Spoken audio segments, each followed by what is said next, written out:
भागू टेन्शन घेऊ नको तू. हे बघ मी हाय तुझ्या संग. दादा मला ओरडणार तर नाही ना, मारणार तर नाही ना? मी आतापर्यंत कधी हात तर लावला का तुला? आणि असं काय निकाल लागलाय सगळे तुम्ही एवढं टेन्शन मध्ये येते? दादा मला 100%ला 6% कमी पडलेत. एवढंच ना? पास झालीच ना? पास की मग. अरे सूर्या फिरकी घेतात ही आपली. 94% मिळाले तिला. काय खरंच? आणि दादा एवढंच नाही तर शाळेत पहिली आली आपली भागू.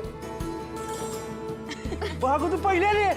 अरे बागू पहिले आली आपली. बागू अरे पहिले आली तू. अरे काय करतोस मी? असं वाटतं गावभर हात फिरवून पेढे वाटव का काय? बागू लई भारी कामगिरी केलीस तू. तू तू माझं नाव काढलंस का?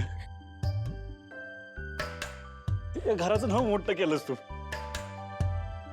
तू अगं एक नंबर.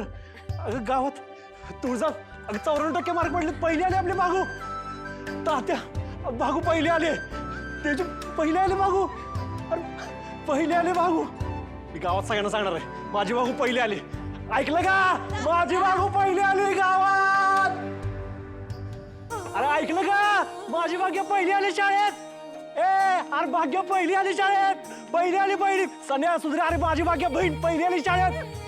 हा पेढे खायला तयार राहता. पहिली आली पहिली. अरे पहिली आली माझी बहीण पहिली. अरे पहिली आली.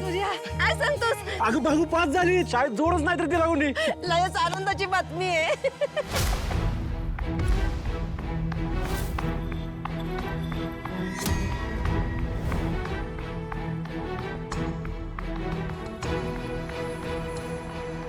आजच्या दिवशी तरी नाराज नको हो पोरा. मला तुझ्या हसऱ्या चेहऱ्यावर उदासी नाही बघायची. आपण सगळे मिळून भागूचं कौतुक करू.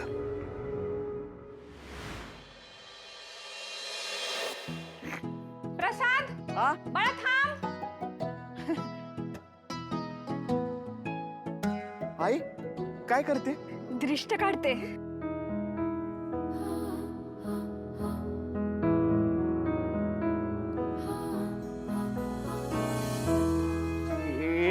दृष्ट पण का? माझं लेकरू आज एवढं सुंदर दिसतंय त्याला कोणाची नजर नको लागायला.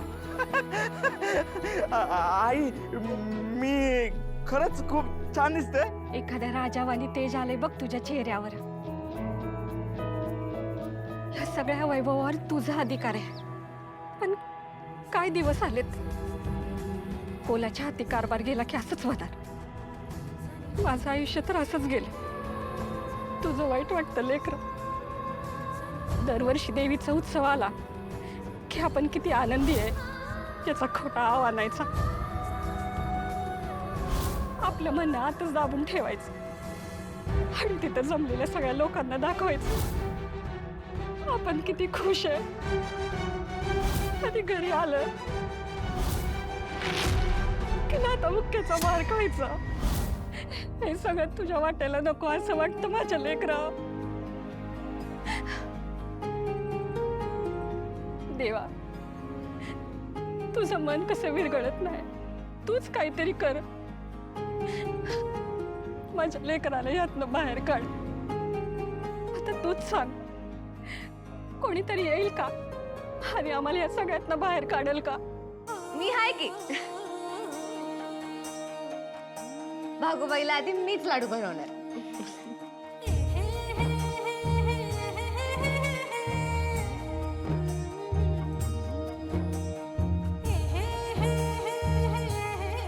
अशीच शिकत राह आणि मोठी हो बाळ. तुझ्या डोळ्यात ना नवीन स्वप्न उभं राहू दे. आता नव्या आबाळाला हात घाल आणि यशाला तुझ्याकडे खेचून आण. गेल्या काही दिवसात आपल्या घरात लय काय काय चाललं होतं. त्याचा तू स्वतःवर जरा सुद्धा परिणाम नाही करून घेतलास आणि पहिला नंबर काढलास तू. 10वीची परीक्षा असली की लोक पोरांना आधार देतात आणि परीक्षा केंद्राला सोडायला येतात.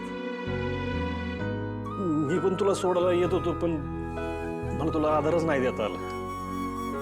कारण मला त्यातलं काही जास्ती माहितीच नव्हतं ना. दादा असं काही नाहीये. तुम्हाला परीक्षेला सोडायला यायचं ना, तेव्हा आज जाताना मी तुझ्या डोळ्यात बघायचे. ते डोळे मला आत्मविश्वास द्यायचे. मग आपोआप माझ्यात पेपर लिहिण्याचं बळ यायचं. मला या डोळ्यात अभिमान बघायचा होता.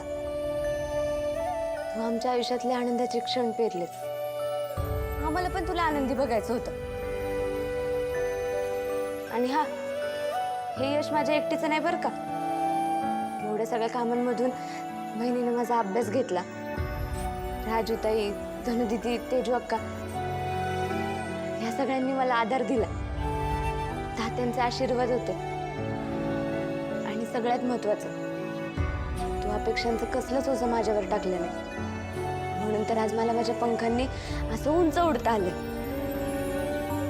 कधी काय एवढी मोठी झाली तू? एवढं चांगलं चांगलं बोलायला लागली ते. हा तर ते वहिनीसोबत राहून वान नाही, पण गुण लागलाय.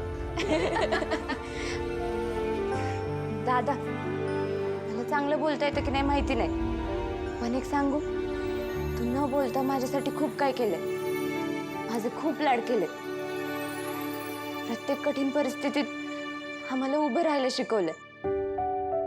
म्हणून आता कुठली परीक्षा आली ना, तरी पण आमचे पावलं अडखळत नाहीत. दादा, हे यश, हे मार्क माझी नाहीत, ही तुझी आहे. अगं बस, लय बोललीस बस. तू मोठी झाली मला चालणार नाही हं? लगेच नाही मोठी झाली पाहिजेस तू.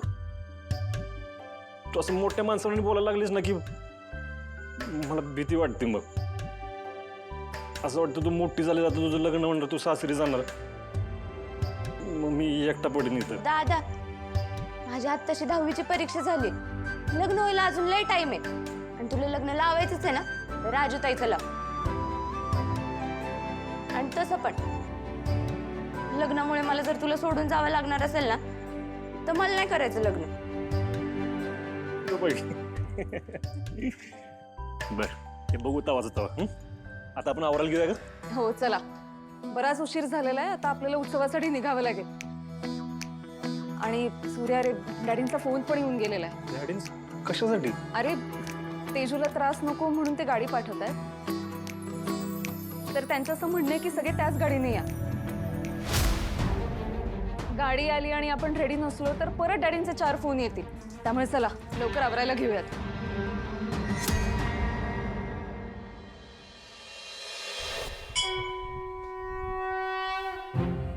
राजे साहेब, काय झालं? आता काय व्हायचं राहिलंय? तो प्रसाद आणि त्याची ती आई या भिकारड्या लोकांना मान द्यायला लागतो ना, माझ्या तळपायाची आग नुसती मस्तकाला जाते. अरे मनात नसलं तरी बी त्यांना मान द्यावा लागतो. लई त्रास होतो त्याचा. अरे काहीतरी करायला हवं ना. त्याची प्रत्येकाची येळ असते.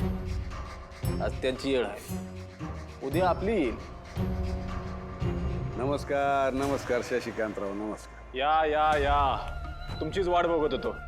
येताना काय त्रास झाला नाही ना? आम्हाला त्रास देणारा अजून तरी कोणी जन्माला आला नाही बा, आसपासच्या गावात तरी. सुनबाई दिसत नाही. आज शत्रुघ्नराव काय एकटेच आलेत की काय?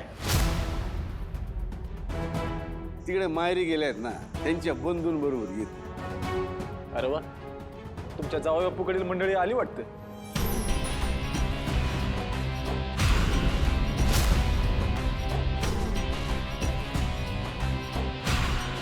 या या सूर्यकांतराव. हे घ्या पेढे.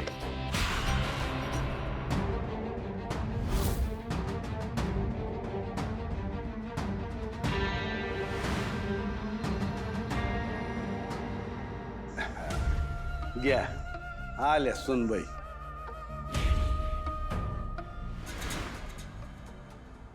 सूर्यकांतराव, अहो तुम्ही मामा व्हायचंय अजून, इतक्यातच पेढ. अहो, तवा परत वाटेल पेढे.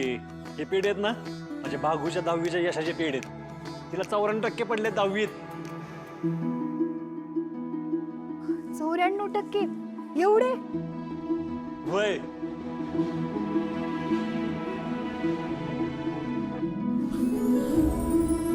अभिनंदन. आमच्या सुनबाईने आता आमची लेख अभ्यास घेत असणार. निंबाळकरांचं नाव ज्या गोष्टीशी जोडलं जातं ना तिथं यश हमखास असतंच बुवा. अहो नाही डॅडी, असं काहीच नाहीये. खरी मेहनत तर भागूची आहे. आणि हो, फक्त 94% नाही हं, तर ती शाळेत सुद्धा पहिली आली आहे. अरे वा. तेव्हा अगं पण भागू हाय कुठं? अगं आली होती ती, पण आता नदीवरती गेलीये. मैत्रिणींना पेढे वाटून येते म्हटली. बरं 1 मिनिट, तिचं असं कोरडं कौतुक नाही हा करणार. तुळजा, एक काम कर, हे आहे की नाही भागूच्या हातात दे. अभिनंदनाचा कार्यक्रम झाला असेल तर उत्सवाकडे जाऊया. हा? या.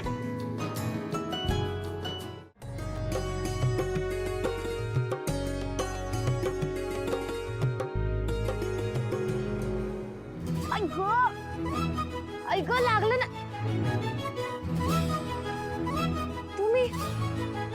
तुम्ही इथं आपली भेटाशी सतत धडकूनच होणार बहुतेक. प्रसाद, असं खाली पडलेलं फुल वाहता येत नाही देवाला. ते राहू दे तसंच. कोणाच्या पायाखाली आलं तर?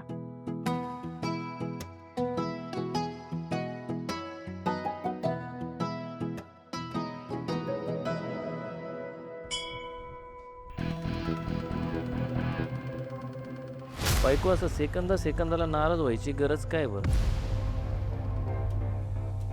लोकांच्या नजरेत येतंय बरं का. बाकीचे कसे जोडीने उभे राहिले, तू काय असं करतेस उगाच?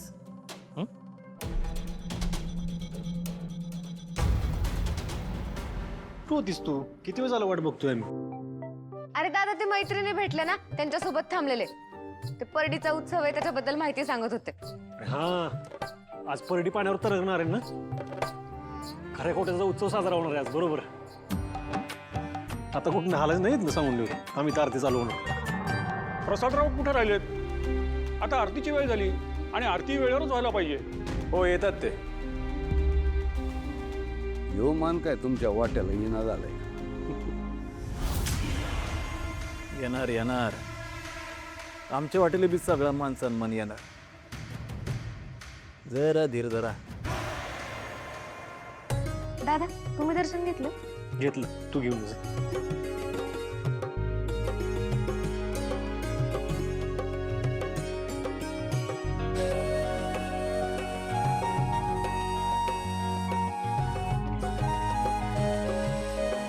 प्रसादराव या.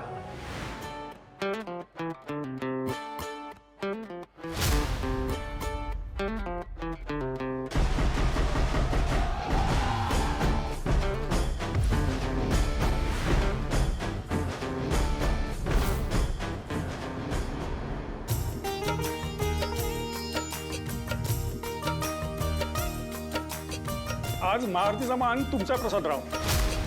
तुम्ही देवीचं दर्शन घ्या, म्हणजे आपल्याला लगेच सुरुवात करता येईल. आणि आरतीला सुरुवात करूया. देवीला हळदी कुंकू वा.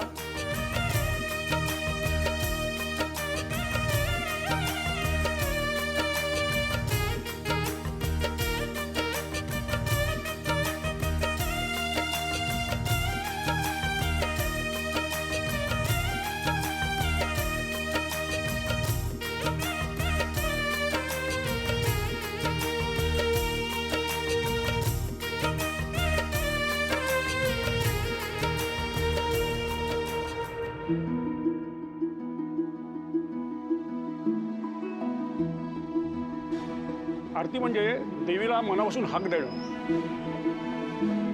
आणि हे काम जर का मनापासून झालं ना तर देवी भक्तांच्या हाकेला ओ देते. तुमच्या चेहऱ्यावरचं तेज नक्कीच देवी आईच्या भक्तीचं आहे. आज नक्कीच काहीतरी शुभसंकेत मिळणार आहेत. चला आरती करून घ्या. हे घ्या, आरतीला सुरुवात करूया. तुझ्या गचरणी आभाळ धरणी येऊन विसावले, देवादिकांचे संकट जाई गहरुनी तुझ्याच कृपेमुळे. नाद झंकार तू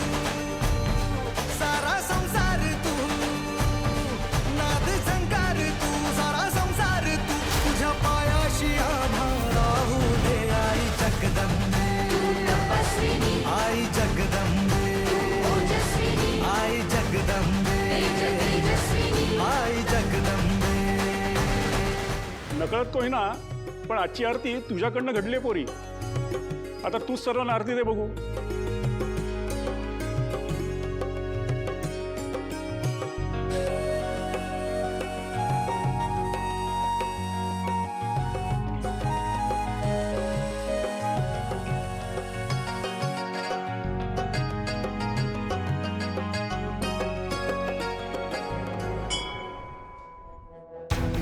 तेजू सोडा माझा. तेजू तू माझ्याशी नीट वागणार आहे का नाही? हात सोडा म्हणते ना. नाही सोडणार. तुला वाटत नाही का तू अति करतेस म्हणून? हात सोडा म्हणते ना. आणि तुम्ही जे केलं ते हाती नव्हतं का? माफी मागितली ना मी, सॉरी पण बोललो ना. त्याने धुवून निघाली तुमची पापं सगळी. हे बघा, डॅडींनी मला विनंती केली म्हणून इथे आले मी. तुम्ही जर मला जास्त त्रास दिला ना तर माझा माझ्यावरचा ताबा सुटेल आणि लोकांसमोर जो तमाशा होईल ना त्याला मी जबाबदार नसेल.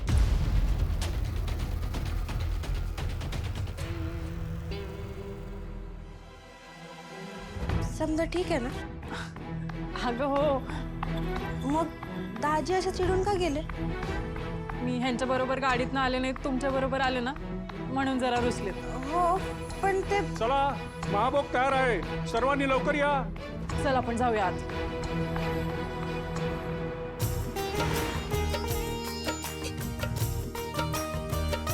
हे बघा, नैवेद्य पण आला. घ्या ते ताट कोणते.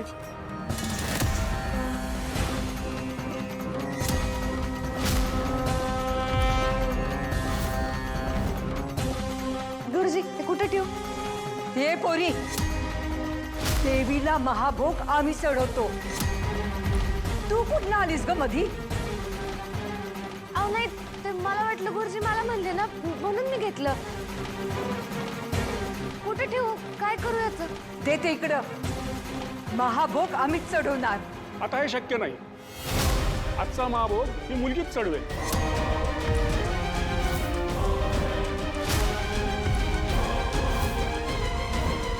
काही काय बोलताय गुरुजी तुम्ही? कित्येक वर्षापासून हा मान फक्त स्वर्णोबत करण्याचा आहे. इथं कोणी बी हा मान घेईल, महाभोग रुजू होणार नाही देवीला.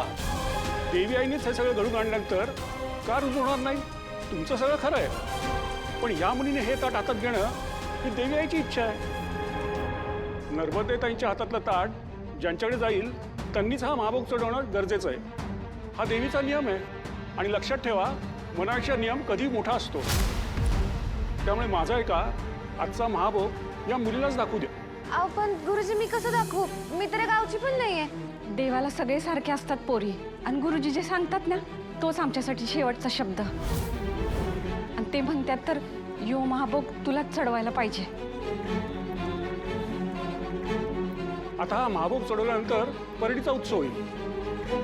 चला, आता देवीला महाभोग दाखवा.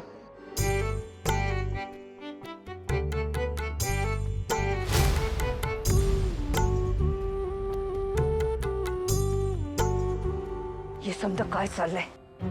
आजपर्यंत आमचा असा अपमान कधी बी झाला नव्हता. कोण कुठली पोरगी आणि महाभोग चढवते? थोडं थांब, हा उत्सव संपू दे. नाही त्या प्रसाची कातडी सोडली, नाही त्याच्या आईचा माज चिरवला, तर नावाचा शशिंगन स्वर्णोबत नाही मी. देवी आई, तू जर हे सगळं घडवून आणलेस तर नक्कीच तुला यामागं काहीतरी सुचवायचं असेल.